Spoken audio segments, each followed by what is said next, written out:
the top stories, Honorable Eric Evelyn to address the 6th sitting of the OECS Assembly. Antigua and Barbuda to revamp its Citizenship by Investment program, and Argentina's senators approve deal to refinance IMF debt. Hello and welcome to the ZIZ Midday Newscast. Today is Friday, the 18th of March, 2022. I'm Jason Davis. Nationally, Minister of Environment, the Honorable Eric Evelyn, is one of 3 regional ministers addressing the 6th sitting of the Organization of Eastern Caribbean States Assembly on Friday in St. John's, Antigua. In a statement, Mr. Evelyn was quoted as saying, "This year we'll be focusing primarily on issues related to the environment, and it's actually being used as a follow-up to the COP26, which was held in Glasgow, Scotland. At the sitting, we'll have a number of guest speakers, followed by a motion that will be tabled by the Honorable Malwin Joseph, Minister of Environment for Antigua and Barbuda. After the motion is tabled, you would have responses from myself, the Minister of Environment from St. Lucia, and the Chair of the Council of Ministers of Environment for the OECS." End quote. Minister Evelyn explained that it will be a hybrid sitting where some ministers will attend virtually and some in person. The 6th sitting of the OECS Assembly is set to convene at the Parliament building in St. John's under the theme, "The Shift, Embracing New Platforms and Innovative Models for Leadership in Sustainability." Enumerators and supervisors representing the Department of Statistics will be moving across St. Kitts and Nevis in the coming weeks as they carry out surveys for the National Population and Housing Census 2021. This year, the team will be armed with electronic devices to improve efficiency while in the field. At the launch of the Census 2021 initiative on Thursday, Carlton Phipps, Director of Statistics, said tablets will be employed for the first time during the statistics collection exercise. The enumerators will begin work in early April. Director Phipps encouraged persons to cooperate fully during the interview process.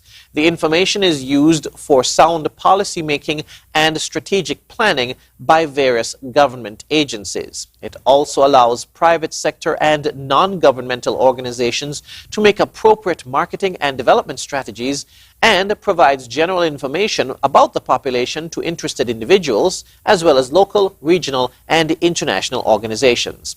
The theme for St. Kitts and Nevis' Population and Housing Census 2021 is "It's Me, You, Us, 2021 Census." Persons are strongly encouraged to do their part and shape the future Census 2021. A unique opportunity for young writers in the Federation. Her Royal Highness, the Duchess of Cornwall, Vice Patron of the Royal Commonwealth Society, was joined recently by RCS ambassadors Jerry Horner and David Walliams to launch the Queen's Commonwealth Essay Competition 2022. Speaking to the 2022 theme, Our Commonwealth, RCS Ambassador David Walliams encouraged young people to explore, quote, "the importance of service following the Queen's example," end quote. This year, the competition asks entrants to explore the positive impact that can be achieved through dedication and selfless commitment to the Commonwealth family. The Queen's Commonwealth Essay Competition is a special vehicle for introducing young people from remote communities, underrepresented demographic groups, and disadvantaged backgrounds to creative writing, developing key literacy skills, and increasing educational attainment. Each year, young people write on a theme that stems from the Commonwealth's values and principles, fostering an empathetic and open-minded worldview in the next generation of leaders. Recent themes have focused on the environment, inclusion, the role of youth leadership, and gender equality. The junior category is open to entrants aged 13 and under. The senior category is open to entrants aged 14 to 18. More information about the Queen's Commonwealth Essay Competition can be found at www.royalcwsociety.org/essay-competition. Moving now to news on the regional scene. The Antigua and Barbuda government is proposing the establishment of a Citizenship by Investment program regulatory commission among the Caribbean countries offering such initiatives. It's one of the responses to legislation tabled in the U.S. House of Representatives, the No Travel for Traffickers Act, which seeks to penalize countries offering such programs. Regib Aparicio explains. The No Travel for Traffickers Act seeks to ban countries that sell passports from participating in the U.S. visa waiver program. Caribbean countries, however, are not included on the list of countries benefiting from visa-free access. Where the legislation could affect the region, however, is in its intention to, quote, cooperate with the United Kingdom and the European Union to eliminate Schengen area visa-free travel for countries that sell passports, end quote. A month earlier, in a sitting of the European Parliament, CBI programs were deemed a risk. Quote, third country nationals can purchase citizenship of those third countries with the sole purpose of being able to enter the Union without any additional screening, end quote. The European Union has also expressed its hope of seeing citizenship by investment programs phased out entirely in years to come, or it would impose visa restrictions on participating countries. Holders of this country's passport benefit from visa-free access to all 27 members of the European Union in the Schengen area. Given the announced potential threat to the program for the discontinuation of the Schengen visa, it would mean, therefore, that we would have to look to other markets to be able to keep this particular initiative valid. For Antigua and Barbuda's Citizenship by Investment program, Information Minister the Honorable Melford Nicholas says the government is discussing the idea of broadening its offerings. We believe that there's an opportunity for us to recalibrate and to offer another package of services that will appeal to other people from other jurisdictions who may not be able to carry dual citizenship, but they may look favorably at a residency program.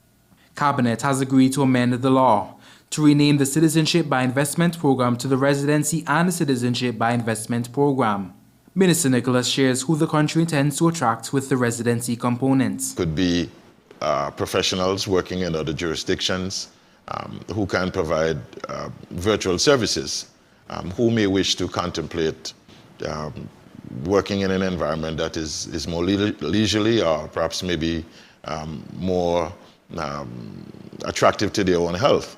We are hoping to offer a number of other features in our own particular markets. Health services are one of those. Leisure health services are one of those that we are hoping to do. Cabinet, in its meeting Wednesday, also agreed to propose the creation of a CIP regulatory commission among Caribbean countries marketing their citizenship as a response to increasing threats to CIP programs. The OECS Assembly meets in Antigua on Friday, which provides an opportunity for this country's delegation to propose the commission. Regib Aparicio reporting for ABS News. Tensions and confusion have flared in recent weeks in Havana as new hurdles to migration complicate travel for Cubans already stressed by problems at home, including food and medicine shortages, a floundering economy, and rising social tensions. More in this Reuters report. Protests like this reflect growing tension and frustration in Cuba as a flood of people trying to leave the country face new travel blocks. Every time I come to my village, 10 people have left. Relatives, friends, neighbors. It's hard to get up in the morning and find that you're not going to see them anymore. It all started when Nicaragua lifted visa requirements for Cuba in November. Many dropped everything, sold their homes, and raced to Havana's airport, all in hopes of joining the so-called Migrant Highway through Central America to the United States.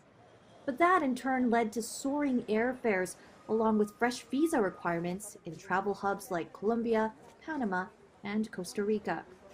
Jorge Duani is a migration expert with Florida International University. We see a very precarious situation for most of the Cuban population. Thousands of these people surely have no other way out of this economic crisis than to leave the country. So they seek different ways, for example, by traveling to Russia to eventually cross the border into Europe. Cuba has blamed the United States for the uptick in illegal immigration, saying the country's policies, including the Cold War-era embargo, encourages Cubans to risk their lives to leave the island. Darnell Perez is among those who made the journey. There were only Cubans in the buses coming from Nicaragua, Honduras, and Guatemala. There are many, thousands of migrants who are leaving. At present, the greatest dream of the Cuban youth is to leave Cuba. More than 16,000 Cubans were apprehended at the border in February, a monthly record, according to U.S. figures. Internationally, Argentina's Senate has approved a deal to refinance a $45 billion debt with the International Monetary Fund. But many people are against borrowing extra money and have been holding regular protests for more than a year. They say the terms of the debt are not realistic. Al Jazeera's Teresa Bull reports. It was a necessary agreement to help the country move forward, said Argentine senators who voted in favor of a new program with the IMF. Debates about refinancing have been ongoing for 2 years, something that has caused widespread protests and frustration. It's embarrassing. They gave away our sovereignty. Every 3 months, the IMF will come to audit our accounts. Aside from that, inflation, the cost of transport, of gas, of wheat increase every day. How are we going to afford all this? Argentina and the IMF have been negotiating a new program to restructure over $40 billion in debt inherited by the previous administration.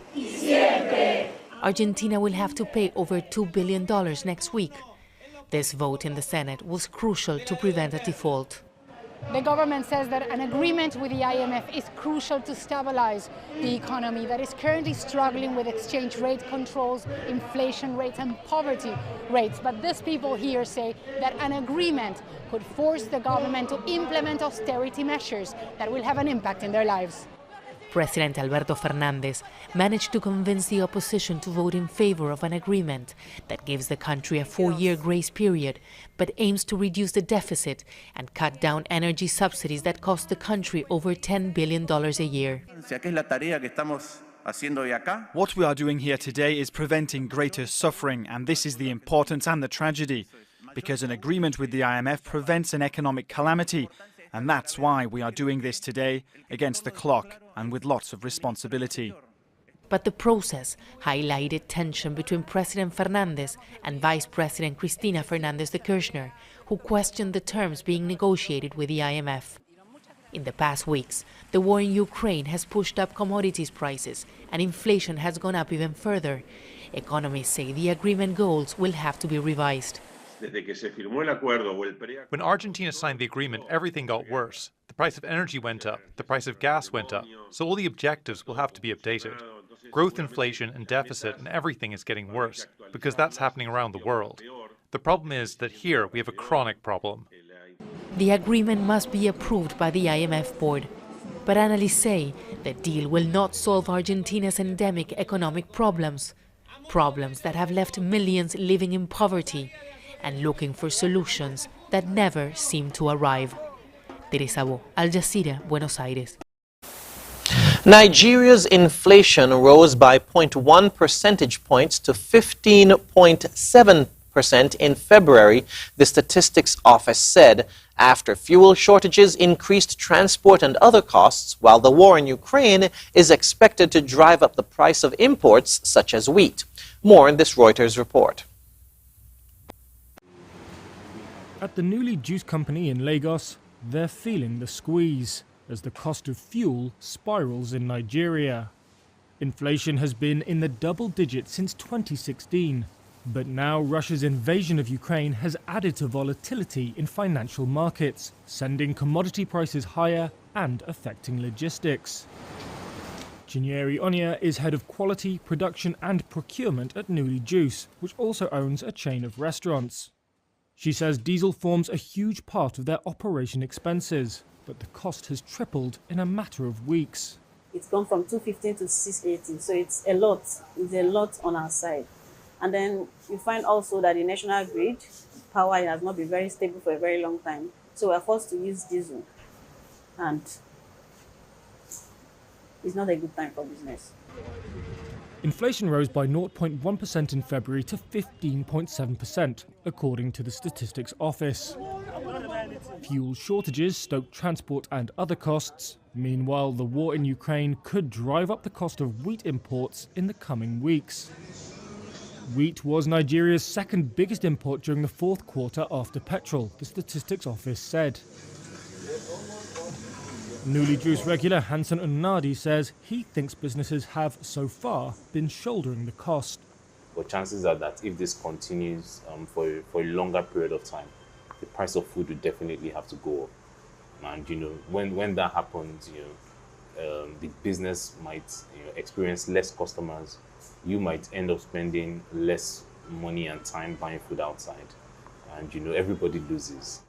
The central bank is scheduled to meet next week to set interest rates and may be under pressure to harden its stance, considering the persistent double-digit inflation.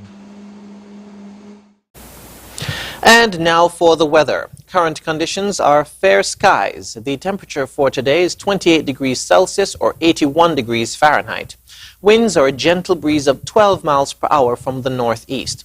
Seas are moderate to rough with waves of 6 to 9 feet with easterly swells of 5 to 7 feet.